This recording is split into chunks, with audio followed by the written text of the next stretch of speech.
And I really felt from the Lord that even though a lot of wrong had been done to me, that I was to stand firm in the position that God had called me to and to not walk away. The allegations of sexual abuse and the subsequent cover-up within the Lamb family have become one of the most disturbing aspects of the controversy surrounding Daystar Television Network. Right now, Suzy and I are at an undisclosed location because we simply do not feel safe at our home. Now, please know that not only has Julie Roys been given all of the evidence and is writing a story that will be out soon, multiple national reporters have been given all of the evidence as of this afternoon. What began as a private family matter has now become a public crisis, with accusations of betrayal, secrecy, and a failure to protect the most vulnerable. At the center of these claims is Joni Lamb, who has been accused by her son, Jonathan Lamb, and his wife, Suzy, of prioritizing the family's reputation over justice for their young daughter. They should be reporting some stories that will be out in the news very shortly. We never dreamed this would be our lives. We begged God for months and months that he would take it any other route, but we have to obey in the end. And if he says, you know what, you're the ones who have to speak, it's the harder road. It would have been easy to just walk away. But if he says, I'm calling you to do this, we have to do this. And it's been a challenge, but he has led us every step of the way, and he has given us so much peace. According to Jonathan and Suzy, the abuse allegations first surfaced in 2020 when their daughter, then a child, disclosed that she had been molested. Initially, she did not name the perpetrator, but as time passed, suspicions arose about a family member identified only as Pete. The situation escalated in August 2021 when, during a family retreat in Florida, Jonathan allegedly found Pete alone with his unclothed daughter in a private room. The distressing discovery led Jonathan and Suzy to formally report their concerns, convinced that something deeply wrong had taken place. So I just want to encourage you, even though things will look horrible and it looks like turmoil, God always sees the bigger picture. And as long as we obey him, we stand in the truth, we tell the truth, he will take us through. And I know he will, but we do need and thank you for your prayers, because all that said, it has still been a hard journey. So thank you. Yeah. However, the heart of the scandal lies not only in the alleged abuse itself, but in how the situation was handled afterward. Jonathan and Suzy claim that when they brought the issue to Joni Lamb's attention, instead of supporting their decision to go to the police, she urged them to keep the matter private. They allege that Joni was more concerned with protecting Daystar Television Network and the family's public image than ensuring justice for her granddaughter. This alleged discouragement of legal action has fueled accusations that she actively participated in covering up the incident to avoid scandal and reputational damage. Under Texas law, any suspicion of child abuse must be reported to law enforcement, and Jonathan and Suzy insist that they fulfilled this obligation. However, the initial investigation was closed due to a lack of conclusive evidence and their daughter's reluctance to provide further details. The trauma she endured made it difficult for her to articulate what had happened, and without more testimony, authorities could not proceed with charges at the time. It was only in late 2024, after new evidence reportedly surfaced, that the case was reopened, bringing renewed scrutiny to how the Lamb family and Daystar had originally handled the matter. Joni Lamb has publicly and vehemently denied all allegations of a cover-up. In an emotionally charged episode of her show Joni Table Talk, she addressed the claims head-on, stating, "I never covered up anything. Marcus didn't cover up anything." She argued that the accusations were part of a calculated effort to discredit her leadership and tarnish the network's reputation. According to Joni, the narrative pushed by Jonathan and Suzy is misleading, designed to paint her as complicit in wrongdoing that she insists never occurred. She framed the accusations as a smear campaign orchestrated by her son in retaliation for being removed from Daystar's leadership. It's really been a long road of suffering, and it has not been easy, but we've stayed faithful and true to what God has called us to do. Look at all the evidence, because a lot is coming out. God has taught us a lot in these last few years, and we've had to do some very difficult things, but there's a reason God told us to have this evidence. So I really encourage you to not just go by emotions or what you hear, but to look at the evidence. The controversy has sparked widespread public debate, with many questioning how a Christian broadcasting leader could face such serious allegations. Supporters of Joni argue that Jonathan and Suzy's claims lack evidence and are motivated by a personal vendetta following Jonathan's removal from the network. Others, however, believe that the family's handling of the allegations raises troubling questions about the prioritization of institutional reputation over the well-being of a child.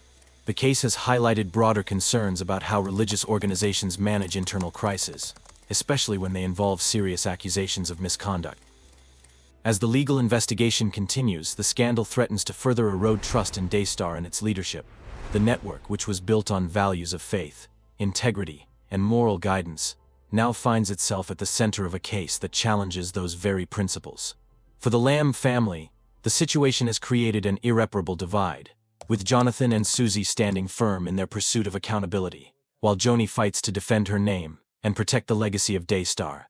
The coming months will be crucial in determining the outcome of these allegations and whether the network can recover from the damage they have caused. It's been a long road of suffering, but eventually God brings all things to light in His time. And after giving everyone involved much time for repentance, Joni Lamb has forcefully denied the allegations against her, positioning herself as a victim of a malicious attack rather than a leader guilty of covering up a crime. As the accusations mounted, she took to her platform, Joni Table Talk, to address the claims head-on, displaying visible emotion as she refuted any suggestion that she had acted improperly. Her message was clear and unwavering: "I never covered up anything. Marcus didn't cover up anything." For Joni, the scandal is not about justice or truth, but rather an orchestrated attempt to tarnish her legacy and destabilize Daystar Television Network. Recently, Daystar made the decision to terminate my son Jonathan Lamb's employment. That decision was not taken lightly.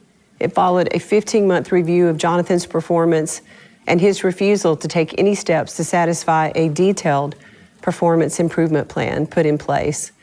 He also refused my offer to participate in a formal mediation to resolve grievances in a biblical and professional manner.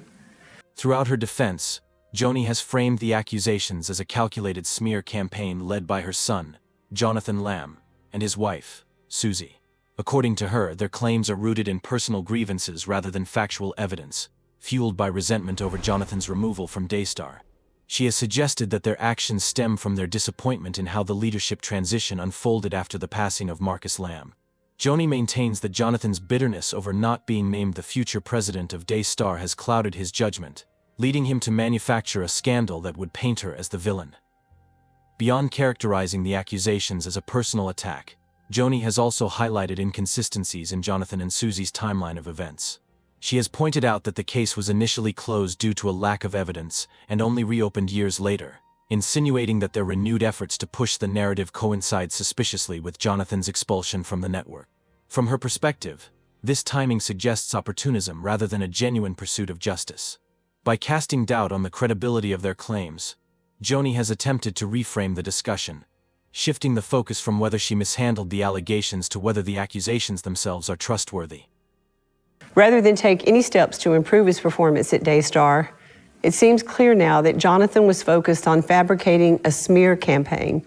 You see, Jonathan was extremely disappointed that he was not named the future president of Daystar following the death of his father and my husband, Marcus Lamb, despite the fact that Marcus had given a clear directive to the family and to the board that I would succeed him as president. Jonathan's disappointment in not getting his way only deepened when I married Dr. Doug Weiss, who has been such a blessing to me, the rest of my family, and Daystar. I can tell you that as a mother, as a grandmother, this situation saddens me deeply, and it grieves my heart because I love my family. I love all my children. I love my grandchildren. I love the work we've done together for so many years. And I had hoped that we could have resolved the situation in private. Joni has also emphasized her commitment to her family and faith as proof of her innocence. She has portrayed herself as a devoted mother and grandmother who would never put her own interests above the well-being of her loved ones. Her supporters echo this sentiment, arguing that someone who has dedicated her life to Christian ministry would not act in the manner she has been accused of. In their eyes, Joni is being unfairly targeted by a vengeful family member who is using the most damaging accusations possible to undermine her leadership. Despite her strong denial, the backlash against Joni has been significant.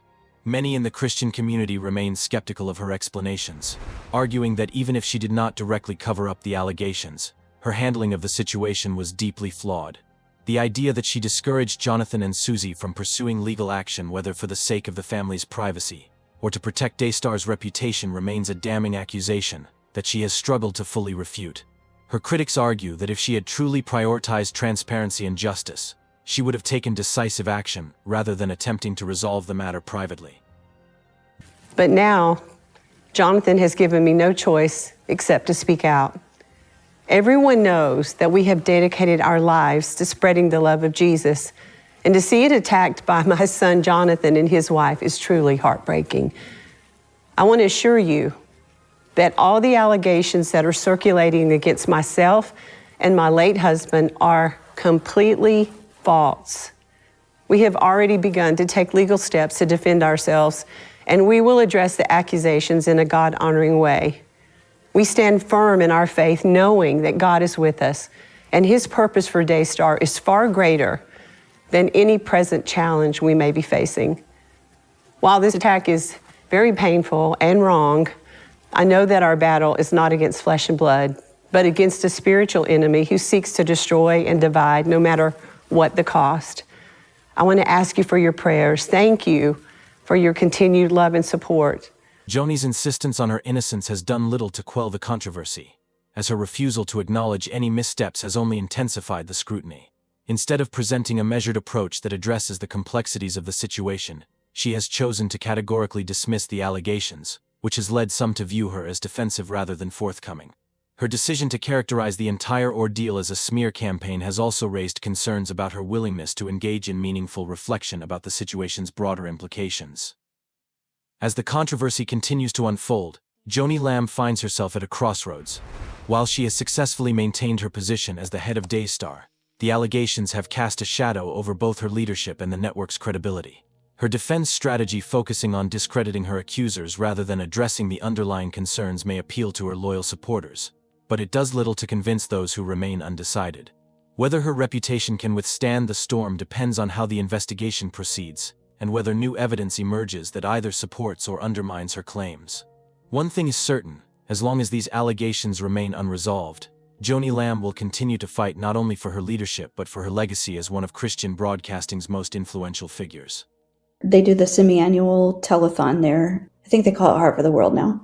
There's a room there just full of phones and cubicles and several hundred people in there that just answer phones all day. And the prayer department was in charge of taking the calls during the telethon when people would call in to donate. But every once in a while, the call volume would be so high that all company employees would be required to be on standby on their phone. And so this was one of those particular occasions. The call volume was exceptionally high. And lo and behold, my phone rang. I answer it, and it's this sweet little elderly lady, and she's weeping, and she's telling me that she's completely in debt. She has nothing, no money, but she does have a last little bit on her credit card, and she's going to give that to Daystar because the person on air said that if you give $1,000 today, God is going to give you $10,000 back. The legal and ethical implications of the allegations against Joni Lamb and Daystar Television Network have raised profound concerns about accountability, transparency, and moral responsibility. At the heart of the controversy lies the question of whether Joni, as both a grandmother and a leader of a major Christian broadcasting network, acted in accordance with both the law and ethical principles when confronted with claims of sexual abuse within her family. The unfolding case has sparked heated debates about how religious institutions handle such allegations, and whether their leaders are held to the same standards as secular organizations. From a legal standpoint, the case hinges on Texas law, which mandates that any suspicion of child abuse be immediately reported to law enforcement. Jonathan and Suzy Lamb maintain that they complied with this legal obligation, reporting their concerns to the police when their daughter first disclosed the alleged abuse. However, the case was initially closed due to a lack of evidence, as the young girl was unable to provide clear details at the time. Years later, with new information reportedly surfacing, the case was reopened, reigniting scrutiny over how it was originally handled. Joni Lamb's alleged role in discouraging Jonathan and Suzy from pursuing legal action presents serious ethical questions. If true, such actions would not only be legally questionable but also deeply troubling from a moral standpoint. In cases of abuse, the priority should always be the protection of the victim. Yet the allegations suggest that preserving the family's reputation and, by extension, Daystar's may have been given precedence. This raises broader concerns about whether religious institutions, particularly those run as family enterprises, are equipped to handle accusations of misconduct in a fair and transparent manner. Religious organizations often emphasize internal resolution of disputes, guided by biblical principles rather than secular legal frameworks. While this approach may work for certain conflicts, it is wholly inadequate when dealing with serious allegations such as child abuse.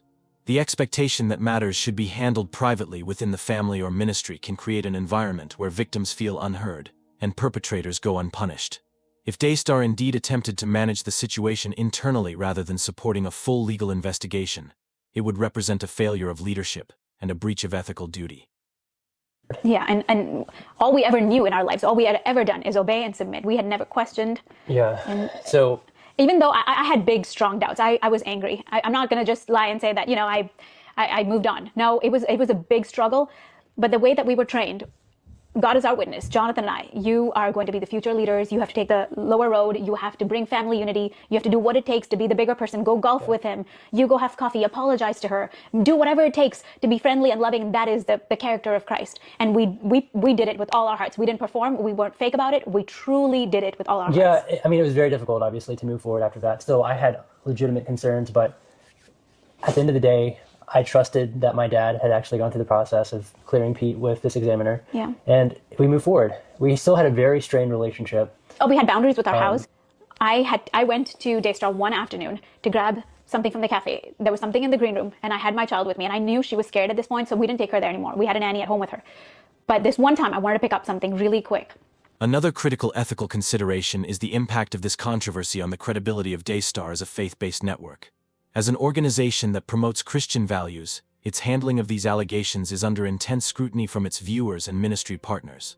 Supporters of Joni argue that she is being unfairly targeted and that Jonathan's claims are motivated by personal grievances. However, critics question whether a ministry leader should remain in power when faced with accusations that suggest a fundamental failure to uphold moral and ethical standards. The case also raises broader concerns about how allegations of abuse are treated within faith communities. Historically, religious institutions have struggled with transparency when dealing with internal scandals, often prioritizing institutional preservation over accountability. The situation with Daystar is emblematic of a larger issue, one that has played out in churches, ministries, and religious organizations across the world. It underscores the urgent need for religious institutions to adopt clear policies on handling abuse allegations, ensuring that they do not become complicit in covering up wrongdoing. As the investigation continues, legal experts and advocacy groups are watching closely to see how the authorities handle the case, and whether Daystar will take meaningful steps toward greater accountability. Regardless of the outcome, the controversy serves as a stark reminder that no institution, religious or otherwise, is above the law. True moral leadership requires more than just preaching values. It demands a commitment to justice, transparency, and the protection of the vulnerable. The coming months will determine whether Daystar and its leadership rise to this challenge, or continue to face growing skepticism from those who once placed their faith in them. I go in there, it's in the afternoon, I didn't think anyone would be in the green room. And I take her with me, and it's horrible. I go to grab that box of food, and in walks Pete and, his spouse. And my child was so full of terror, her body went completely limp, and she fell under the table hard. I grabbed her little body, I picked her up, and I ran into the car. And I remember telling other family members about it, the ones I trusted. And it was traumatic. I was like, I'm not bringing my child here. We didn't for a while. But these things were happening. So then we go into this strained part of this relationship. This was the first time in our lives that Jonathan and I weren't having a warm, close relationship with his parents. Before that, we were so tight. And this was very, very hard. I mean, we cried a lot, and it was really painful. We get a text saying, hey, your dad's really sick. Can you come help? And of course, I was like, of course, I'll come spend the night. I'll stay on the couch. He was not in the hospital at this point. So I go stay on the couch, taking care of him, helping him walk to the restroom, do whatever. Because we love our parents, and everything goes out the window at that point. Our child is safe, away from the person we suspect, but we will serve our parents. The media coverage surrounding the allegations against Joni Lamb and Daystar Television Network has been relentless, transforming what began as a private family matter into a full-blown public spectacle. News outlets, investigative journalists, and social media commentators have seized upon the controversy, dissecting every development and fueling an intense debate over faith, power, and accountability. As the scandal unfolded, it became clear that this was no longer just a dispute within a prominent Christian family. It was a moment of reckoning for the entire religious broadcasting industry. Initially, the story was primarily covered by Christian media circles, where opinions were sharply divided. Some publications were hesitant to criticize Joni Lamb, given her long-standing influence in the faith community. Others, however, saw the allegations as too serious to ignore, framing the case as a test of Daystar's commitment to integrity and justice. As the accusations gained traction, mainstream media outlets picked up the story, broadening the audience and adding another layer of scrutiny. Major news networks, investigative reports, and online platforms began highlighting the case, questioning whether Daystar had mishandled the situation and whether its leadership could withstand the growing pressure.